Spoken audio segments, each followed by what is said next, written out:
നമസ്കാരം. നാം വിതച്ചതേ നമുക്ക് കൊയ്യാനാവൂ. നാം കൊടുക്കുന്നത് സ്വീകരിക്കാനേ നമുക്ക് അർഹതയുള്ളൂ. നമ്മുടെ മക്കൾ നല്ലവരാകാൻ നാം ആഗ്രഹിക്കുന്നു. എന്നാൽ നമ്മുടെ മാതാപിതാക്കൾക്ക് നാം നല്ല മക്കളായിരുന്നു. നമ്മുടെ മക്കൾ അനുസരണയില്ലാത്തവരാണ് എന്ന് നമ്മൾ പരാതി പറയുമ്പോൾ നമ്മൾ നല്ല മക്കളായിരുന്നോ എന്ന് മനസ്സിനോട് ഒന്ന് ചോദിച്ചു നോക്കുക. നാം എന്താണോ മക്കളെ പഠിപ്പിക്കാൻ പരിശീലിപ്പിക്കാൻ ആഗ്രഹിച്ചത് അത് നമ്മൾ ശീലിക്കണം. നമ്മുടെ ആചരണമാണ്, ഉപദേശമല്ല കുട്ടികൾ സ്വീകരിക്കുക. മാതാപിതാക്കളുടെ, മുതിർന്നവരുടെ, അധ്യാപകരുടെയൊക്കെ നടപ്പും ഇരിപ്പും പെരുമാറ്റവും സംഭാഷണ രീതി ഇതൊക്കെ കുട്ടികളെ അതിശക്തമായി സ്വാധീനിക്കും.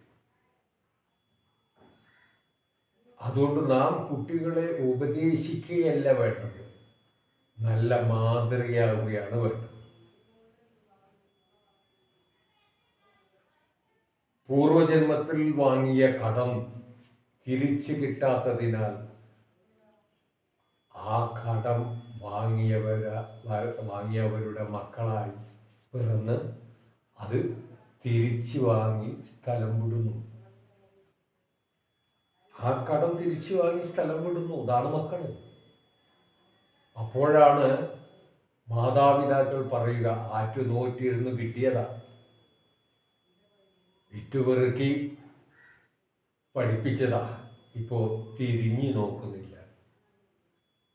ഇതാണ് മാതാപിതാക്കൾ പറയുക.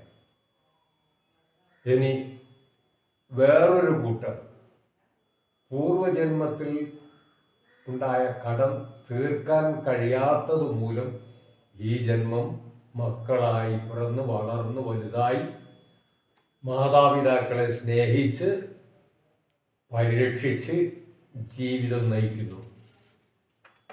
അവർ പൂർവജന്മ കടം അങ്ങനെ തീർക്കുകയാണ്. അപ്പോൾ മാതാപിതാക്കൾ ഇങ്ങനെ പറയും, മക്കൾക്ക് ജോലി കിട്ടിയതിൽ പിന്നെ ഒരു വിഷമവുമില്ല, പൊന്നുപോലെ അവർ ഞങ്ങളെ നോക്കുന്നുണ്ട്. ഈ രണ്ടു തരം മക്കളും കർമ്മഫലം മൂലം സംഭവിക്കുന്നതാണ്. മക്കളുടെ ഉള്ളിൽ നാം ഉറപ്പിക്കേണ്ടതായ വലിയൊരു പാഠമുണ്ട്. അവനവൻ ചെയ്യുന്നതിൻ്റെ ഫലം അവനവൻ തന്നെ അനുഭവിക്കണം.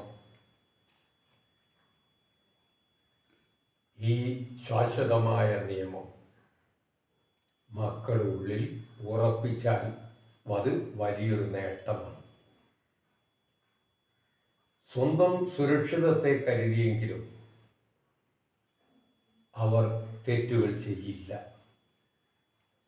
നമ്മുടെ ചുറ്റും നാം ക്ലേശിക്കുന്നവരെ കാണുന്നു.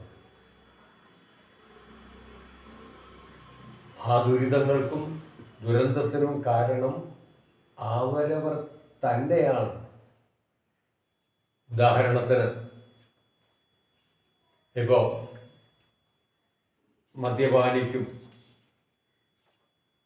പുകവലിക്കാരനും ദുസ്വഭാവികൾക്കും വരുന്ന ദുരിതങ്ങൾ അവർ തന്നെ വരുത്തി വെക്കുന്നതാണ്.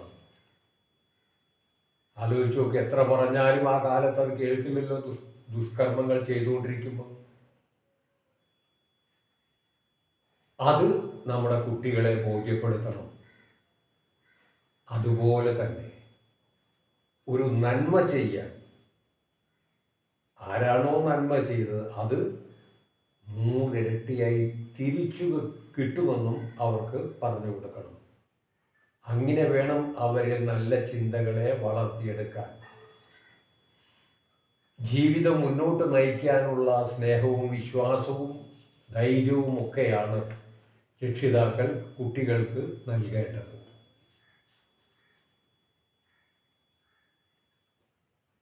പഠനത്തിലൂടെ മികച്ച പൗരനെ വാർത്തെടുക്കാൻ കഴിയുമെന്ന് തെളിയിക്കുക.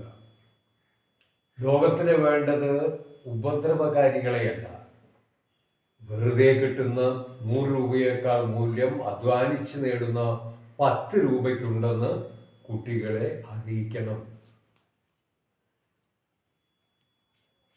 അർപ്പണം, സൗഹൃദം, നിസ്വാർത്ഥത, തോൽവിയിലും വിജയത്തിലും സമഭാവന, പ്രശ്നങ്ങളെ നേരിടാനുള്ള കരുത്ത് എന്നിവ മക്കൾക്കുണ്ടാവും.